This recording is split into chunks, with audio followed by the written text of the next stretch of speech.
कांग्रेस नेता राहुल गांधी ने मंगलवार को नोबेल पुरस्कार विजेता अर्थशास्त्री अभिजीत बैनर्जी से बातचीत की। इस बातचीत में दोनों के बीच कोरोना संकट के दौरान अर्थव्यवस्था की चुनौतियों पर चर्चा हुई।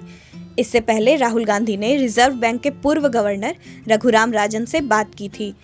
राहुल गांधी की बातचीत में बैनर्जी का सबसे ज्यादा जोर इस बात पर रहा कि सरकार लोगों के हाथ में पैसा दे। बैनर्जी का मानना है कि लोगों की खरीद क्षमता बनी रहनी चाहिए और उनका यह भरोसा भी बना रहना चाहिए कि जब लॉकडाउन खुलेगा तो उनके हाथ में खर्च करने के लिए पैसे होंगे। इसके लिए केंद्र सरकार को चाहिए कि वो ज़्यादा से ज़्यादा लोगों को पैसा दे। राहुल गांधी के साथ वीडियो कॉन्फ्रेंसिंग में बैनर्जी ने कहा कि भारत को अमेरिका की तरह बड़ा प्रोत्साहन पैकेज देना होगा ताकि लोगों के हाथ में पैसा आए और बाजार में मांग बढ़ सके। बैनर्जी ने मोदी सरकार के कुछ कदमों की सराहना भी की। उन्होंने कहा कि सरकार ने कर्ज के भुगतान पर 3 महीने की रोक लगाकर अच्छा काम किया है, लेकिन साथ ही ये भी कहा कि बेहतर होता कि अगर वह इस भुगतान को पूरी तरह माफ़ करने और खुद करने का ऐलान करती।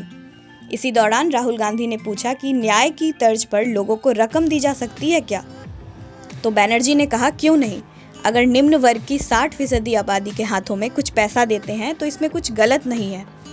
आपको बता दें कि पिछले लोकसभा चुनाव के दौरान कांग्रेस ने अपने घोषणा पत्र में न्याय का वादा किया था।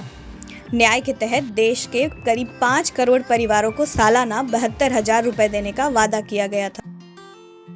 राहुल और अभिजीत बैनर्जी की इस बातचीत की चर्चा सोशल मीडिया पर भी है। केंद्रीय मंत्री मुख्तार अब्बास नकवी ने कहा, चाहे वो राहुल हो या कांग्रेस पार्टी, वो फेक न्यूज़, फ्रस्ट्रेटेड और गलत विचारों की एक फ्रस्ट्रेटेड फैमिली और बिरादरी बनती जा रही है। इस संकट के समय में इस तरह की सियासी सनक उनका ही बंटाधार करेगी। वरिष्ठ पत्रकार राजदीप सरदेसाई ने ट्वीट किया, पहले रघुराम राजन और अब अभिजीत बैनर्जी। अब जब राहुल गांधी ही इंटरव्यू लेने वाले बन गए हैं तो हमें दूसरे करियर की ओर रुख करना चाहिए। न्यूज़ एंकर से इतर राहुल गांधी इंटरव्यू देने वालों को बिना दखल दिए सुनते हैं।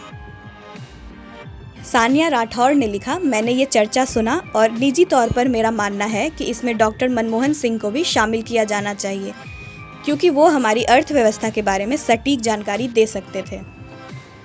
खुद को कांग्रेस समर्थक बताने वाली नेहा चौहान लिखती हैं, यहाँ गौर करने लायक बात यह है कि राहुल गांधी का सारा ध्यान गरीबों पर है और अभिजीत बैनर्जी ने हमें गरीबी की नई परिभाषा समझाने में मदद की है। इस महामारी की वजह से कितने ही लोग गरीबी की ओर ढकेले जा चुके हैं। ट्विटर पर काफ़ी सारे लोगों ने यह भी लिखा कि राहुल गांधी अर्थशास्त्री रघुराम राजन और अभिजीत बैनर्जी से संवाद करते हैं। पीएम नरेंद्र मोदी अक्षय कुमार और सलमान खान से संवाद करते हैं।